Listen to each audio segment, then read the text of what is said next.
नहीं चढ़ाता, कोई सामग्री मिलती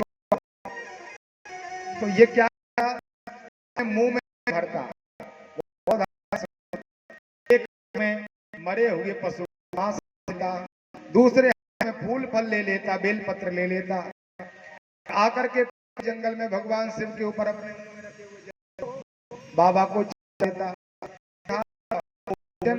दूसरे बेलू पत्र आदि रख देता। इसकी यही बात थी। करते करते 4 महीने निकल गए। पहला काम इसका क्या था, शिव जी की पूजा करें और अन्य काम करेंगे। तो एक परीक्षा ली, शाम का समय, अंधेरा लगने वाला है, चारों तरफ वर्षा हो, जंगल विशाल बारिश होती है। भगवान ने एक ब्राह्मण का रूप धारण किया और परमात्मा उसके जो झोपड़ी बनी हो, झोपड़ी के दरवाजे के सामने खड़े, भिक्षा देहि, भिक्षा दीजिए। तो जो आहुक नाम का भील था वो दौड़ता हुआ बाहर आया। विचार के इतनी बारिश हो रही, बारिश का समय है, नितांत एकांत जंगल है, यहाँ कोई कभी मैंने देखा कि कोई जीव रहता है। ये पंडित से ब्राह्मण को आकर देखा तो ब्राह्मण पूरा शरीर गीला है, वो नहीं समझ पाया कि कौन। तो पंडित जी से कहा, महाराज क्या भिक्षा में चाहिए? बोले देखो मैं तीर्थ यात्रा के लिए जा रहा था और मैं उस रास्ते को भूल गया तो जंगल में फंस गया। रात्रि का समय, कहाँ जाएं, कोई शेर आदि आएगा तो मुझे खा जाएगा, मर जाएंगे। हमें आप अपना आश्रय दो, हमें आपकी कुटिया में स्थान दीजिए। तो देखो कुटिया इतनी छोटी है आहुक नाम के भील की, बहुत परिक्रय तो करते नहीं वो लोग, घर बड़ा बना लें। इतनी कुटिया की एक 4 पाई बनती थी और केवल उसकी पति पत्नी दोनों के लिए जगह थी, तीसरे के लिए कोई जगह नहीं, इतनी छोटा सा स्थान। आहुक ने कहा कि भगवान आप हमारे आश्रम में पधारें, हम आपको स्थान देते हैं। और पत्नी से कहा कि तुम जो है मेरे साथ बाहर तपस्या करो, भगवान का नाम लो और महात्मा के लिए अंदर स्थान दो। भगवान ने आदेश दिया बादलों के लिए कि खूब बारिश करो। घनघोर बारिश होने लगी। पत्नी थरथर कांपने लगी शीत के कारण, ठंड के कारण। तो उस भील ने कहा कि ऐसा करो, अंदर ब्राह्मण देवता है, आप भी जाकर के एक कोने में कहीं पर खड़ी हो जाना, क्योंकि बहुत बारिश हो रही है।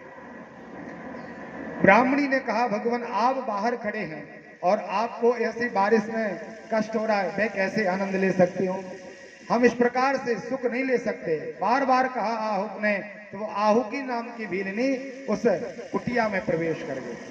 घनघोर बारिश हो रही। भगवान ने एक व्याघ्र का रूप लिया और भील को भगवान ने मार डाला। जो भील था भगवान का सेवक, परमात्मा ही शेर के रूप में आए, उसको क्या कर दिया। और जो थी अंदर, भगवान ब्राह्मण के रूप में है। परमात्मा ने कहा देखो कोई आवाज सी आ रही बाहर, और बाहर देखा तो पत्नी ने देखा कि हमारे पतिदेव तो मरे पड़े हैं। शेर ने उनको पूरा कर दिया। भगवान ने कहा देखो स्त्री, तुम्हारे जो पतिदेव थे भील, वो तो व्याघ्र के द्वारा, शेर के द्वारा समाप्त हो गए। अब ऐसा करो तुम मेरे साथ विवाह कर लो।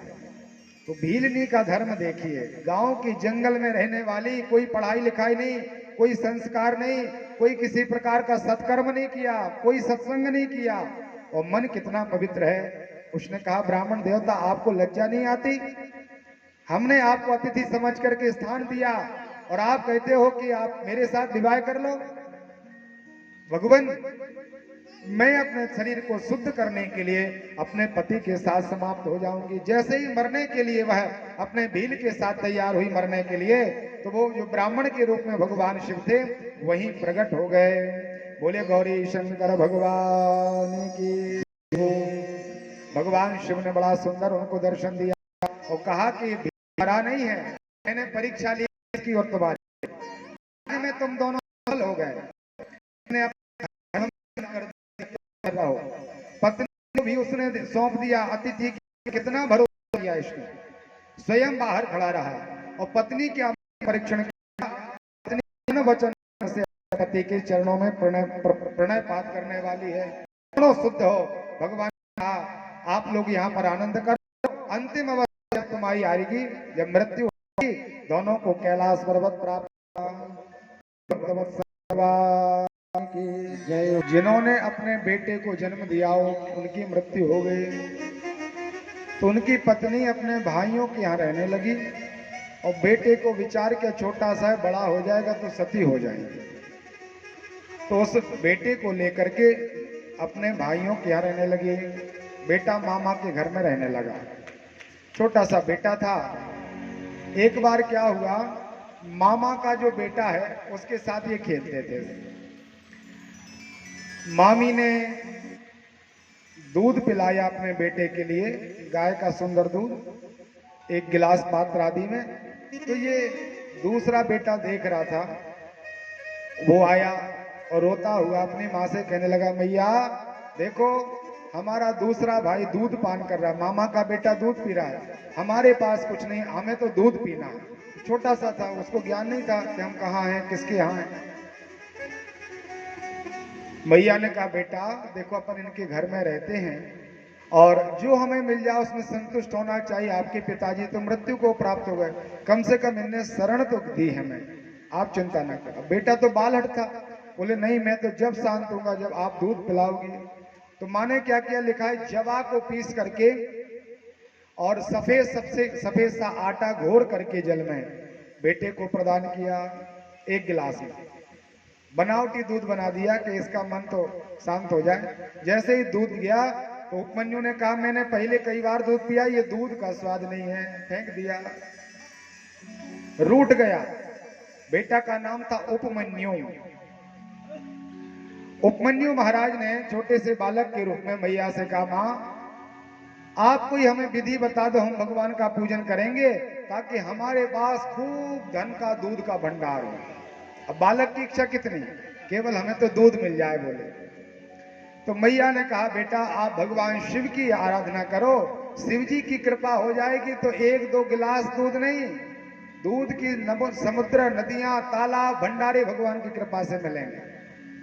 उपमन्यु ने दिव्य तप किया, भगवान शिव का दिव्य सहस्त्र नाम स्तोत्र का आश्रय लिया। शिव जी का सहस्त्र नाम स्तोत्र है, 1000 नाम है भगवान के। परमात्मा का भजन किया, भोले बाबा प्रकट हुए, पहले परीक्षा के रूप में, एक इंद्र के रूप में परमात्मा आए और भगवान ने कहा, बेटा अरे तू किसका पूजन कर रहा है? बोले मुझे तो भगवान शिव का दर्शन चाहिए। तो शिव जी स्वयं है लेकिन इंद्र के रूप में है। किस कामना से? बोले कामना आपको क्या बताएं, हम तो शिव जी को बताएंगे। तो बहुत लोभ लालच दिखाया उपमन्यु को कि ये अपने पद से च्युत हो जाए, अपनी भक्ति त्याग दे। बार बार कहा कि हम इतना ये दे देंगे, वो दे देंगे, दुनिया का राजा बना देंगे, आप शिव जी की तपस्या छोड़ दो। उपमन्यु ने कहा, नहीं महाराज, मेरी माँ ने कहा है कि शिव जी की चरण शरण ग्रहण करो, माँ के वाक्यों का मैं त्याग नहीं कर सकता। तपस्या में सफल हुए, भोले बाबा प्रकट हो गए। भगवान ने कहा, बेटा अभिमन्यु, बेटा उपमन्यु, आपने हमारा दिव्य तप पूजन भजन किया है और तुम्हें थोड़े से दूध की लालसा थी, अब हम त्रिलोकी का दुग्ध तुम्हें प्रदान करते हैं। शिव महापुराण में लिखा है कि जैसे बड़े बड़े ये क्षीर सागर हैं, बड़े बड़े रत्न हैं, रत्नाकर हैं, परमात्मा का आश्रय, ऐसे हजारों योजनों से युक्त भगवान ने गड्ढा बनाया और उस गड्ढे में भगवान ने कामधेनु का दूध भर दिया। अनेक प्रकार के रत्न, मणि, माणिक, घृत, दधी, मक्खन, मिश्री, भोज्य सामग्री, क्योंकि बालक छोटा सा था, पहले उसकी कामना पूरी की और कहा, आगे चल करके तुम बड़े भारी मेरे भक्त के रूप में जाने जाओगे, अपनी देह को पूरा करके सीधा तुम्हें कैलाश पर्वत प्राप्त होगा। इन्हीं उपमन्यु भगवान की कृपा से ब्राह्मणों का गोत्र उपमन्यु प्राप्त हुआ। जैसे द्विवेदी जी महाराज का गोत्र क्या है? उपमन्यु। तो यही महात्मा उपमन्यु का नाम, और उन्हीं से ब्राह्मणों का आगे जो वंश विस्तार वृद्धि को प्राप्त हुआ वो उपमन्यु गोत्री कहलाए। महात्मा उपमन्यु के शिष्य हुए सांदीपनी महाराज, जिन्होंने उज्जैन में रह करके भगवान कृष्ण को दिव्य भक्ति प्रदान की, विद्या प्रदान की। तो एक स्वभाव में, एक व्यवहार में भगवान कृष्ण के दादा गुरु लगते हैं उपमन्यु जी, क्योंकि ये गुरु के भी गुरु हैं। इन्होंने शिव जी का सहस्त्र नाम का आश्रय लिया और इस स्तोत्र के पाठ की बड़ी भारी महिमा है। जैसे विष्णु सहस्त्र नाम ऐसे ही शिव सहस्त्र नाम पाठ करने से भगवान शिव की बड़ी कृपा प्राप्त होती है। बोलिए उपमन्यु महाराज की। द्रोणाचार्य ऋषि ने भगवान का भजन किया तो भगवान रुद्र के रूप में इनके यहाँ अश्वत्थामा के रूप में पधारे। ये भी भगवान का ही अवतार है, अजर और अमर है आज भी। अश्वत्थामा आज भी अमर है। इस प्रकार भगवान ने रूप लिया। एक बार अर्जुन ने भगवान की सेवा की अस्त्र शस्त्र की प्राप्ति के लिए। एक व्याघ्र के रूप में भगवान ने अपना शरीर बनाया और पीछे से भेल के रूप में आए और अपना बाण उस व्याघ्र में लगा दिया। अर्जुन ने भी एक बाण चलाया था। अर्जुन कहती ये भाग हमारा है। भगवान भील के रूप में आए, बोले ये भाग हमारा है। दोनों में युद्ध प्रारंभ हुआ। किरात रूप में परमात्मा ने अर्जुन के साथ बहुत वर्षों तक युद्ध किया, लेकिन अर्जुन ने भगवान को युद्ध में ही प्रसन्न कर लिया। इसलिए परमात्मा ने अनेक प्रकार के अस्त्र शस्त्र उनको प्रदान किए और अर्जुन को दिग्विजय प्राप्त होकर के सभी प्रकार से संसार के सबसे बड़े धनुर्धर परमात्मा की कृपा से उनको पदवी प्राप्त हुई। बोले शंकर भगवान की जय हो।